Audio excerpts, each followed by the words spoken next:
Aarthi scans and labs blood test up to 50% off. கரெக்டான report, கம்மியான rate.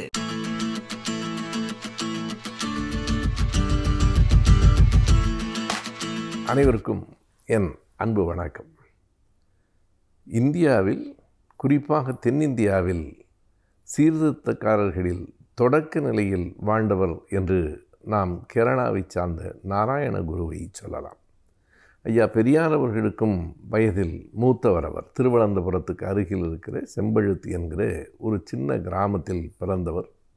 சிறு வயதிலிருந்தே அவர் இல்லறத்தில் நாட்டமில்லாமல் ஏறத்தாழ ஒரு துறவியைப் போல இருந்தார்.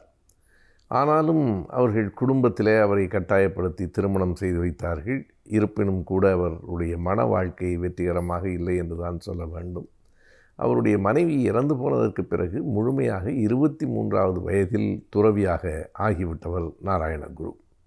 நாராயணகுருவினுடைய தத்துவங்கள் இந்த சமூக மாற்றத்திற்கு உரியனவாக இருந்தன. அவர் அத்வைதம், நாமே கடவுள், இரண்டும் ஒன்றுதான் என்று சொல்லுகிற சங்கரரின் கருத்தை ஏற்பது போல தோன்றும். அது பற்றி நாராயணகுருவே ஒரு முறை சொன்னார். ஆம், அத்வைதம் என்கிற தத்துவத்திலே சங்கரரினுடைய கருத்தை நான் ஏற்றுக்கொண்டாலும் கூட சாதி அமைப்பை சங்கரர் ஏற்கிறார், நான் முழுமையாக மறுக்கிறேன் என்று சொன்னவர் நாராயணகுரு. அது மட்டுமல்லாமல் அவர் மிகவும் ஒடுக்கப்பட்ட ஈழவர் சமூகத்திலே பிறந்தவர். அந்த ஈழவர் சமூகத்தை சார்ந்தவர்கள் கோயிலுக்குள் நுழையக்கூடாது என்பதல்ல, கோயிலின் சுற்றுச்சுவர்களில் அந்த தெருக்களில் கூட நடக்கக்கூடாது என்பதை எதிர்த்து தான் வைக்கம் போராட்டம் நடைபெற்றது, நாம் அறிவோம். அது நாராயணகுருவினுடைய இறுதி காலம் என்று சொல்லலாம்.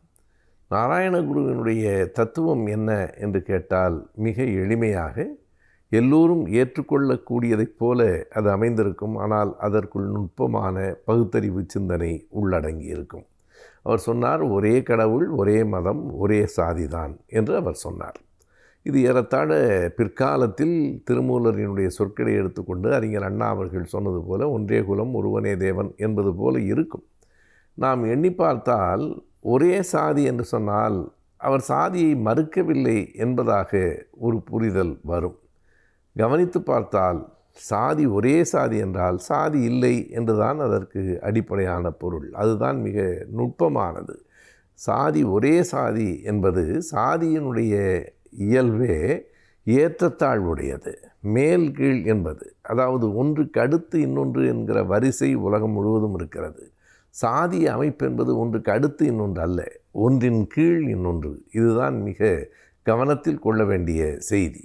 ஒன்றை அடுத்து இன்னொன்று என்பது உலகத்தில் 1000 தொழில்கள் இருக்கின்றன. இது ஒரு தொழில், அது ஒன்று, இன்னொன்று என்று பிரிப்பது ஒன்றுக்கு அடுத்து இன்னொன்று என்பது.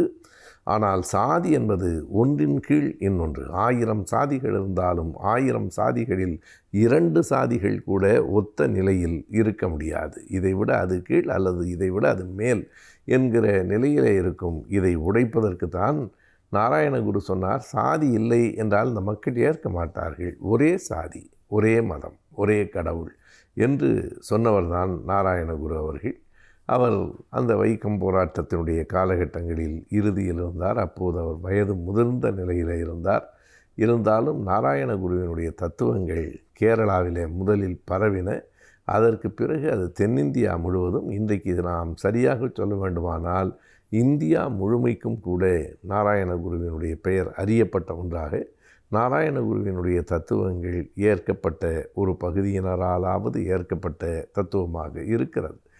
பேராசிரியர் கருணானந்தன் அவர்கள் விவேகானந்தரையும் நாராயணகுருவையும் ஒப்பிட்டு ஒரு மிக நல்ல நூல் ஒன்றை கூட எழுதியிருக்கிறார். எனவே நாராயணகுரு மிக எளிமையான வாழ்வில் இருந்தார். ஆனால் அவருடைய தத்துவங்கள் மிக ஆழ்ந்த பொருள் உடையனவாக இருந்தன. தொடக்க காலத்தில், இன்றைக்கு நாம் சமூக சீர்திருத்தங்களை பேசுவது, சாதி மறுப்பு, இவையெல்லாம் இன்றைக்கு எளிதாக இருக்கலாம். ஆனால் 19ஆம் நூற்றாண்டின் இறுதியிலும் 20ஆம் நூற்றாண்டின் தொடக்கத்திலும் அது மிக கடினமானது. அப்படிப்பட்ட சீர்திருத்தங்களை பேசிய நாராயணகுரு அவர்கள் மறைந்த நாள் செப்டம்பர் 20, 1928வது ஆண்டு செப்டம்பர் மாதம் 20ஆம் நாள் அவர் மறைந்து போனார். Aarthi scans and labs blood test up to 50% off. கரெக்டான ரிப்போர்ட், கம்மியான ரேட்டு.